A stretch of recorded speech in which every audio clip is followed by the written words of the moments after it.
Hello BookTube. Greetings from the baking heat of Angleterre. We're not used to it. We have a heat wave. Some of you in England will know. A red warning. It is seriously hot. And I'm not in the worst of it. Anyway, that's why I'm sitting outside.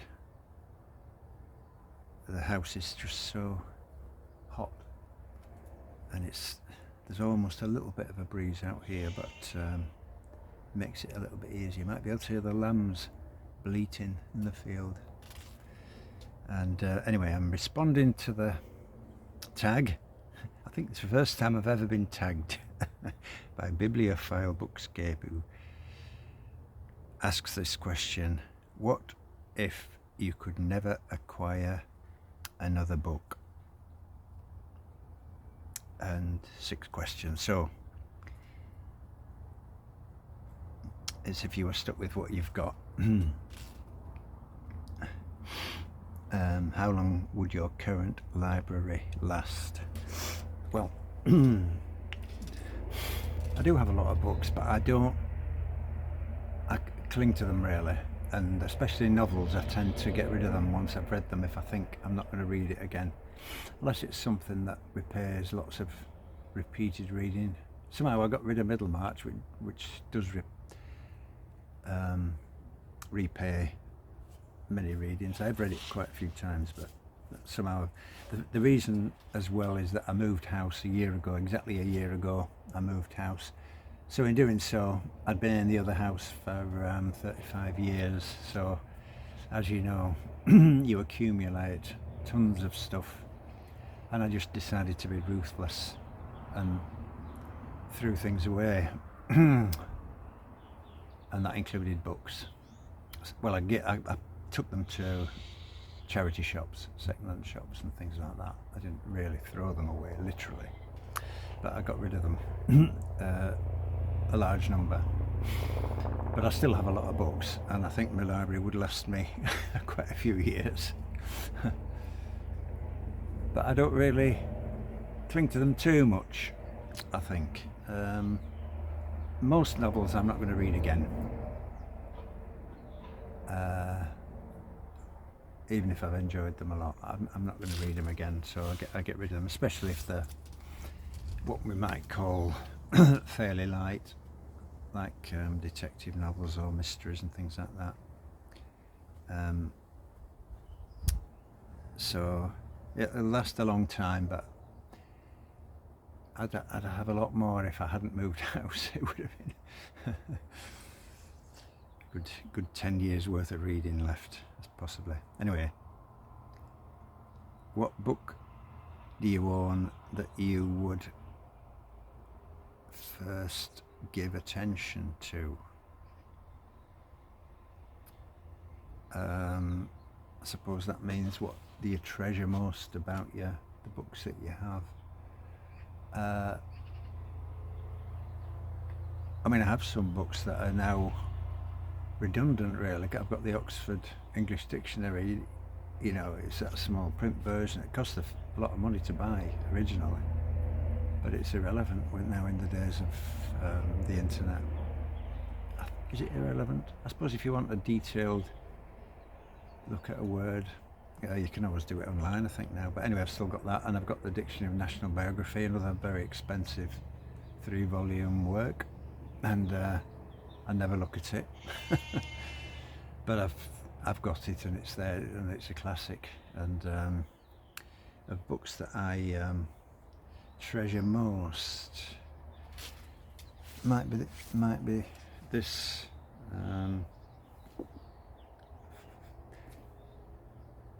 one volume of 4, The Traditional Tunes of the Child Ballads by Bertrand Harris Bromson. And it includes music to child ballads. And I did talk about them before, but if you didn't see my other video about this. What it is there was a man called Francis James Child, an American academic in the 19th century, who collected these old ballads, trailing through all kinds of weighty tomes, going right back to Samuel Pepys and so on, 17th century. So he called that the English and Scottish popular ballads, and that became iconic for those who were interested in such things.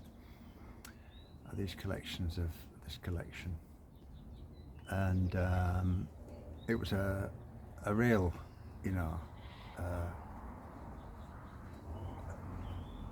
real work, impressive work to do this. It was American after all, and he did it all in libraries, if you like. Well, he did it through the printed word. He didn't go out collecting songs like Cecil Sharp or Vaughan Williams or anything.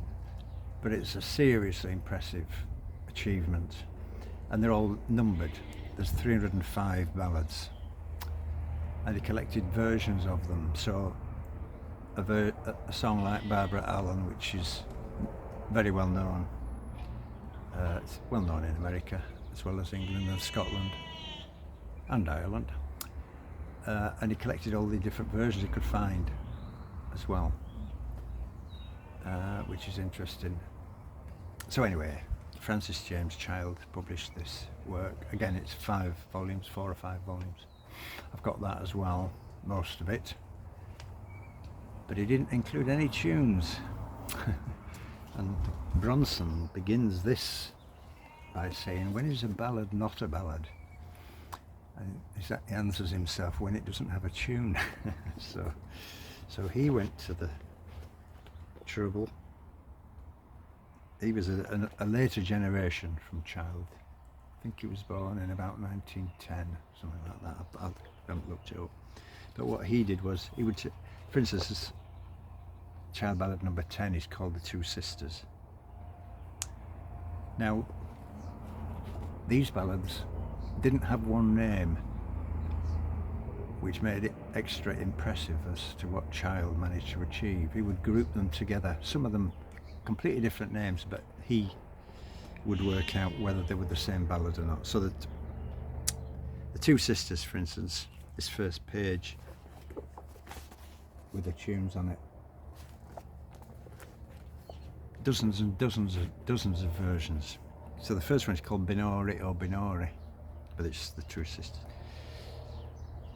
Another one is called The Bonnie Boughs of London. Another is called The Cruel Sister, and so on, as it goes like that.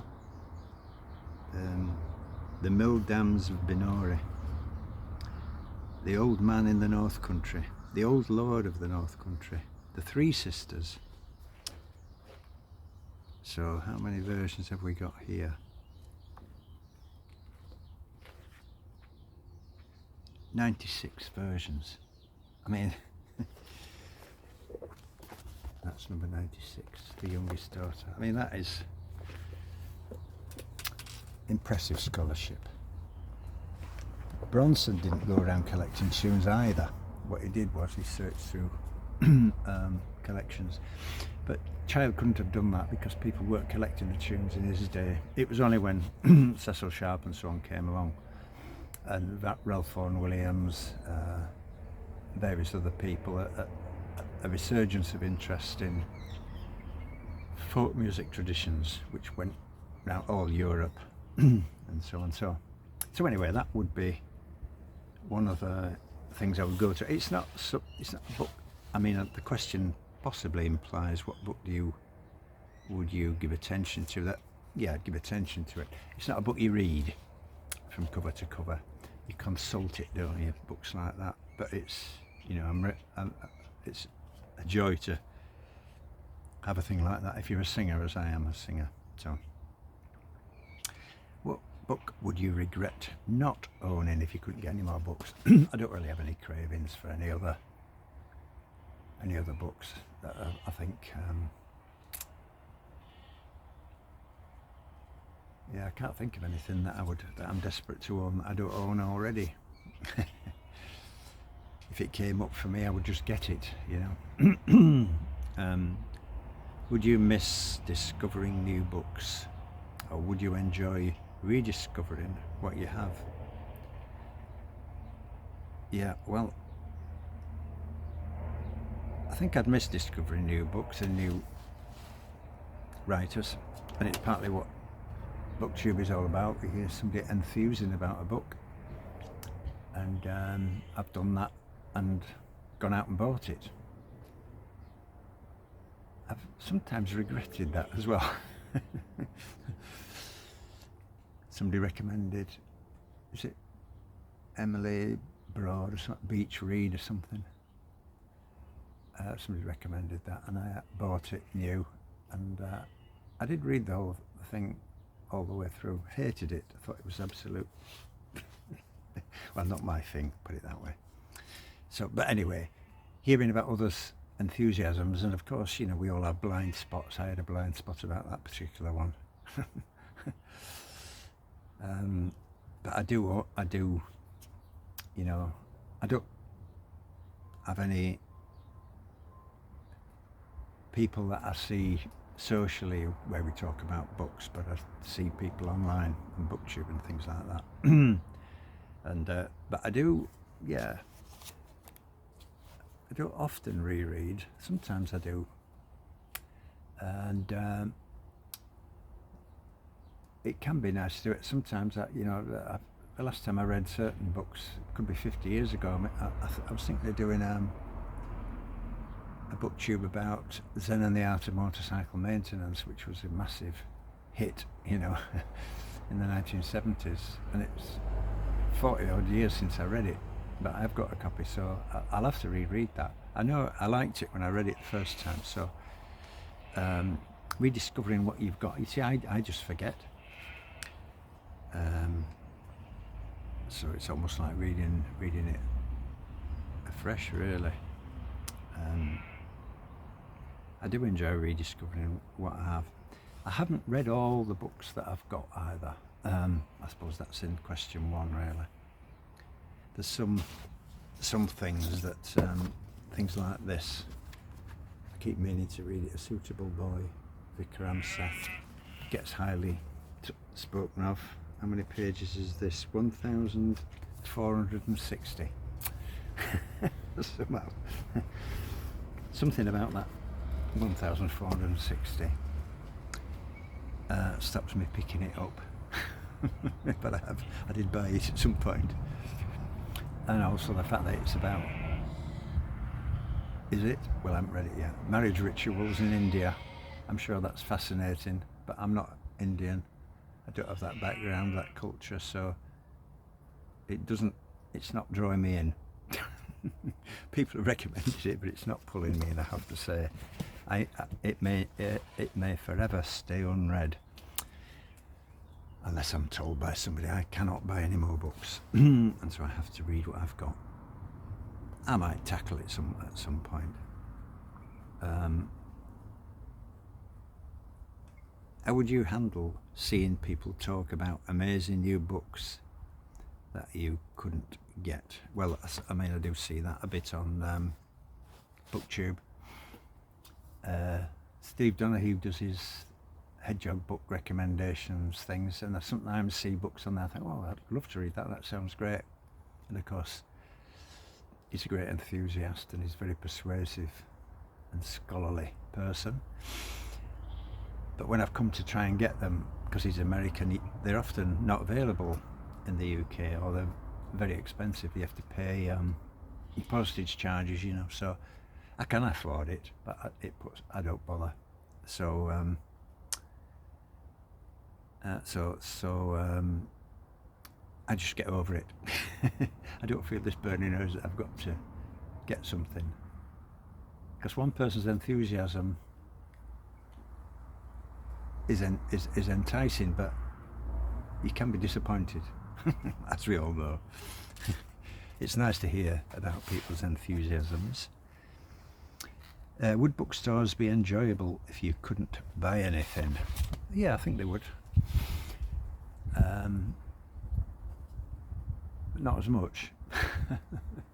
The last bookstore, a bookshop I was in, well, it wasn't a bookshop, it was the Yorkshire Sculpture Park, which is about 10 miles from here. I went there last weekend, and they have a shop, a lot of books about art.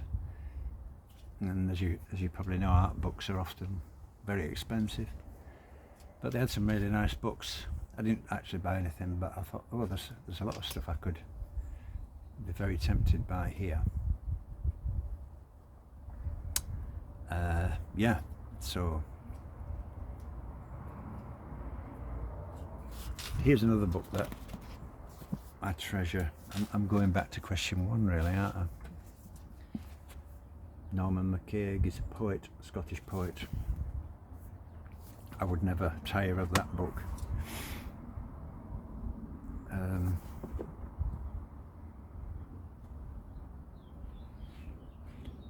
His poems are just, they're often about Scotland,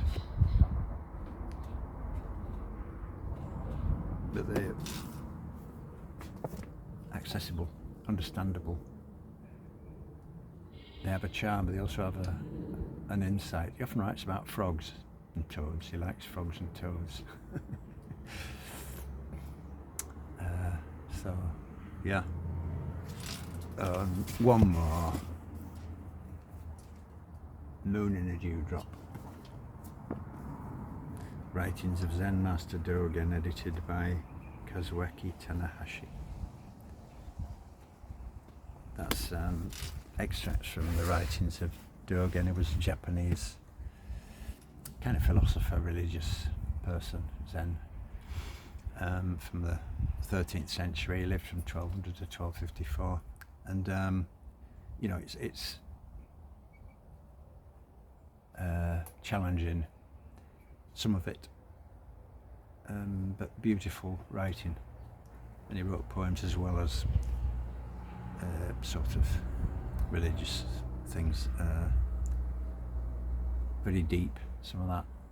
Those kind of books, I think you never exhaust. They're always a resource and you find new things in them. I suppose that's the mark of a real classic that will last, because people will find sustenance no matter how long you've read the book, how many times you've read it. And there's so many books like that. I suppose we're all looking for those kind of books. Anyway, that might be enough. Thank you very much if you've been listening.